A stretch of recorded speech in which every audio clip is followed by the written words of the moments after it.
শ্যামবাজারের এদিকটায় তখনও লোকজন খুব একটা ঘুম থেকে ওঠেনি। এখনো কলকাতায় ঝগড়া শুরু হতে ঘণ্টাখানেক দেরি আছে। সনদদার কাগজ নিয়ে বেরোনোর সময় হয়ে গেছে প্রায়। ঠিক কাঁটায় কাঁটায় 6:15 সময় পাড়ায় ঢুকে পড়েও। ঝড় বৃষ্টি যাই হোক না কেন, সনদদার লেট হওয়াটা কখনোই হতে পারে না। একটু পরেই গলির মুখে দেখা গেল তাকে, সাইকেল নিয়ে টিং টিং আওয়াজ করতে করতে আসছে। পেছনে ল্যাজ নাড়তে নাড়তে আসছে লেগো। লেগো অপুদার পাড়ার কুকুর। সনতের খুব ন্যাওটা। পুরো সময়টা সনতকে সঙ্গ দেয়। তারপর গুপিদার চায়ের দোকানে গিয়ে যখন ও বসে, ওর পায়ের কাছে চুপ করে বসে থাকে লেগো। 2 বিস্কুট ওর পারিশ্রমিক। সেই নিয়েই সে নিরন্তর এই সার্ভিস চালিয়ে যায়। আজকে সনদদা গলি দিয়ে এগোতে গিয়ে একটু থমকে গেল। অপুদের বাড়ির বাইরে চুপ করে দাঁড়িয়ে আছে অপু। অপুকে এতদিনে বেশ ভালো করেই চেনে পাড়ার সবাই। তার উপর কদিন আগেই ওরকম খেলেছে পাড়ার ক্লাবের হয়ে। সব মিলিয়ে বেশ একটা ব্যাপার হয়েছে ওর।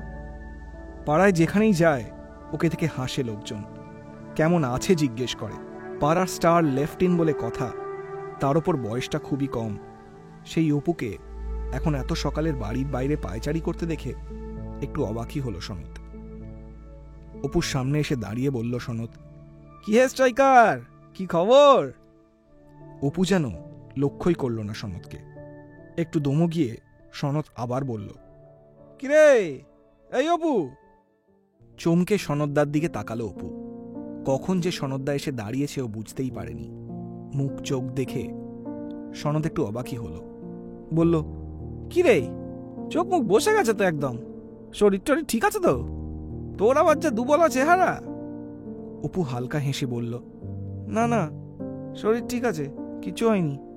অপু ভেবেছিল যে এইটুকু আওড়াতেই হয়তো সনদদা আর বাড়তি প্রশ্ন করবে না, কিন্তু তারপরেও ওর দিকে তাকিয়ে থাকতে দেখে ইতস্তত করেই বলল, আরে কিছুই হয়নি, পরীক্ষা শুরু আজ থেকে। টেস্ট? তোর তো এবারেই মাধ্যমিক? জিজ্ঞেস করলো সনদ। মাথা নেড়ে হ্যাঁ বলতেই সনদদা বলে উঠল, তাহলে তুই রিজুদের সাথে খেলতে যাচ্ছিস না? কেমন যেন মিয়ে যাওয়া একটা হাসি হেসে অপু বলল, না, এবার আর যাওয়া হবে না মনে হয়।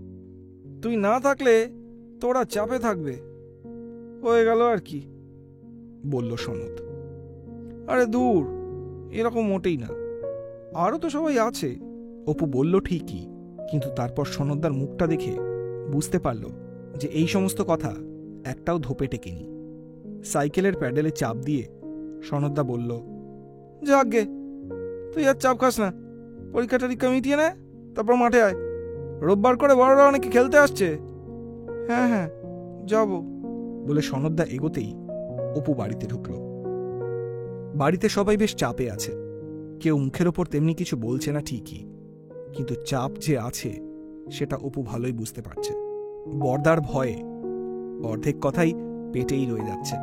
আর অপু তো কোনো মার্কাটারি স্টুডেন্ট নয় যে কোনো চিন্তার দরকার নেই। তাছাড়া প্রি টেস্টের পরীক্ষার সময় যা হয়েছিল, তারপর চিন্তা হওয়াটাই খুব স্বাভাবিক। কোনো রকমে লাল কালি কান ঘেঁষে বেরিয়ে গেছিল, কিন্তু সেটাও স্কুলের দয়ায়। বর্দাকে হেডমাস্টারমশাই বলেইছিলেন যে এই রকম চললে স্কুলে অপুকে মাধ্যমিকে বসতে দেবে না। সেই দিন বাড়ি ফিরে অপু বুঝেছিল যে ঘোর সংকট, ঘন কালো মেঘ তার ভবিষ্যতের আকাশে ছেয়ে আছে। সেই থেকেই ফুটবল প্রেমে ভাঁটা পড়ল। ছক কষে দেওয়া হলো বাড়ি স্কুল দোকান, দোকান স্কুল বাড়ির। মাঝে মধ্যে ফাঁক পেয়ে মাঠে যাওয়া, আর তারপর ধরা পড়ে বাড়ি মাথায় তোলা। বেশ সবটাই গায়েস হয়ে গেছে অপুর। কিন্তু এই সকালের বাড়িটা কেমন যেন থমথম করছে, কোনো এক ঝড়ের অপেক্ষা। সবাই যে যার বিছানায় চুপ করে জেগে শুয়ে আছে। বর্দা, মেজদা, বাবা, বৌদি। আজ বাংলা পরীক্ষা। সারা রাত ঘুমোতে পারেনি অপু। কি করবে কে জানে। মাথাটা কেমন যেন ভোঁ ভোঁ করছে। বাথরুমে যেতে যাবে, হঠাৎ যেন বর্দার গলা শুনতে পেল ভেতরের ঘর থেকে, না বাবা, তুমি বুঝতে পারছো না, রক্তিমদার হাত থেকে বেরোনো অত সহজ নয়। ওই হারাদার সব জেনে বসে আছে। দোকানটার ভাড়া একদিন দুম করে চেয়ে বসবে, তখন কোথায় যাব আমরা? বর্দার গলা শুনে কেমন যেন চিন্তিত বলে মনে হলো অপুর।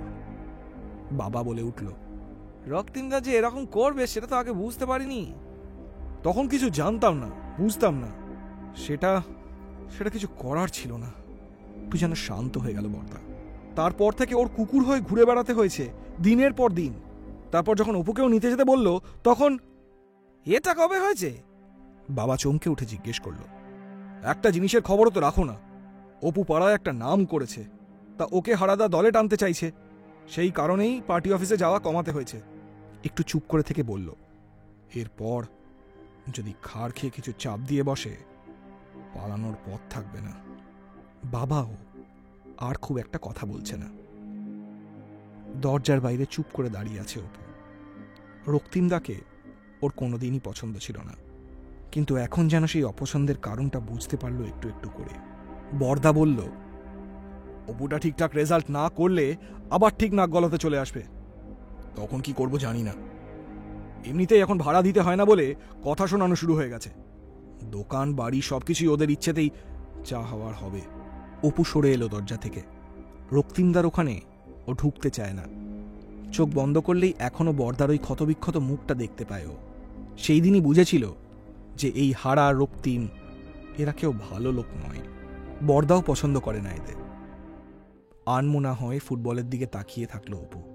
হাওয়াটা একটু কমে গেছে বলটায়, তাও খুব একটা খারাপ অবস্থা নয়। বাইরের ঘরের মাঝখানে দাঁড়িয়ে বলটা পায়ে নিয়ে নাচাতে শুরু করলো। হালকা একটা ধূপধাপ আওয়াজ শোনা গেল। একেবারে নিশ্চুপ বাড়িটায়। পড়তে হবে, পড়তে হবে, ঠিকঠাক রেজাল্ট করতেই হবে একটা। অপু সুকান্তদাকে দেখেছিল পরীক্ষার সময় কি ভীষণ খাটত। দুবেলা খেলতে আসতো না, খালি বিকেলে 1 ঘন্টা খেলত। অনেক রাত অবধি পড়াশোনা করত। ওর ঘরে আলো জ্বলত অনেকক্ষণ। একদিন ওর বাড়ি নিয়ে গিয়েছিল। অপু দেখেছিল একদিকের দেওয়ালে ঠাসা বই, কত রকম বই ছিল সেখানে। এখন সুকান্তদা কলেজ যায় আর সঙ্গে টিউশনিও করে। আগের দিন রাস্তায় দেখা হয়েছিল, তখন পড়িয়ে ফিরছে সুকান্তদা। কি গো, কোত্থেকে জিজ্ঞেস করেছিল অপু।